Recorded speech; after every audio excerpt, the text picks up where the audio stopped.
Балам неге қант диабетімен ауырып жатыр? 4-5 жастағы балаға қант диабеті ауруы қайдан келді?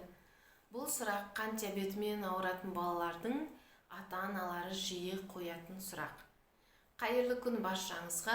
Сіздермен бірге доктор-терапевт, резидент эндокринолог Ибрагимова Севара. Бүгін сіздерге қант диабеті туралы айтамын. Қант диабеті дегеніміз қандағы глюкоза деңгейінің жоғарылауы. Қалыпты жағдайда 3/3 және 5/5 миллимоль на литр болуы керек. Қант диабетінің екі типі бар. Қант диабетінің бірінші типі және екінші типі. Қант диабетінің бірінші типі көбінесе балалар және жас өспірімдер арасында кездеседі. Ал екінші тип ол көбінесе ересектер арасында кездеседі. Қант диабетінің бірінші типі аутоиммунды ауру. Алып келетін себеп генетикалық бейімділік. Организмде аутоиммунды процестің болуынан пайда болады. Организмде аутоиммунды процесс болған кезде ұйқы безінің бета-клеткаларына қарсы антидене түзіледі. Соның әсерінен организмде инсулиннің абсолютті жеткіліксіздігі дамиды. Себебі бізде ұйқы безінің бета-клеткаларында инсулин өндіріледі. Қант диабетінің бірінші типінде инсулиннің жеткіліксіздігі, яғни абсолютті түрде жеткіліксіздігі дамиды. Ал қант диабетінің екінші типі бұл инсулиннің салыстырмалы түрдегі жеткіліксіздігі, яғни клетка беткейіндегі рецепторлардың инсулинге деген сезімталдығының төмендеуінің әсерінен глюкоза деңгейінің жоғарылауы болып табылады. Қалыпты жағдайда тамақтанғаннан кейін қанда глюкоза деңгейі жоғарылайды.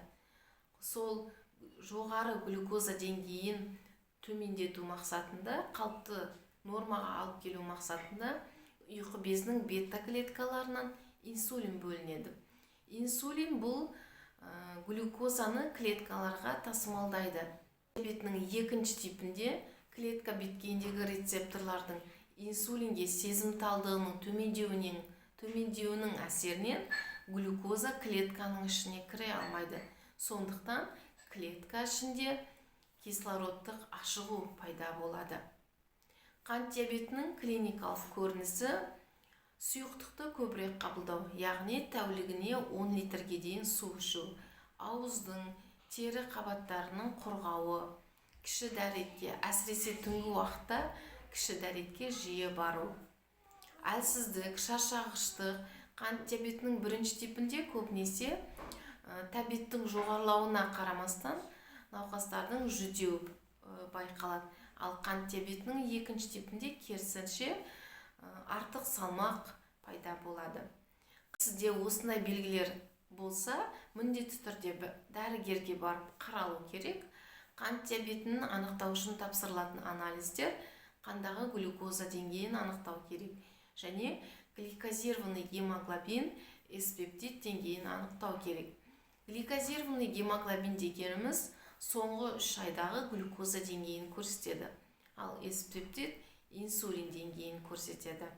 Көбінесе практикада баласы инфекциялық аурумен ауырған кезде, немесе қатты стресс алған кезде осындай уақыттарда қант диабетінің бірінші типі кетоацидозбен бірге анықталып жатады.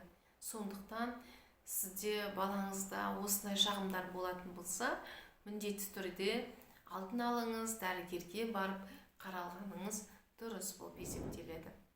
Қант диабетінің бірінші типінің емі бұл диета, яғни тез сіңірілетін углеводтарды шектеу керек және инсулинотерапия болып табылады.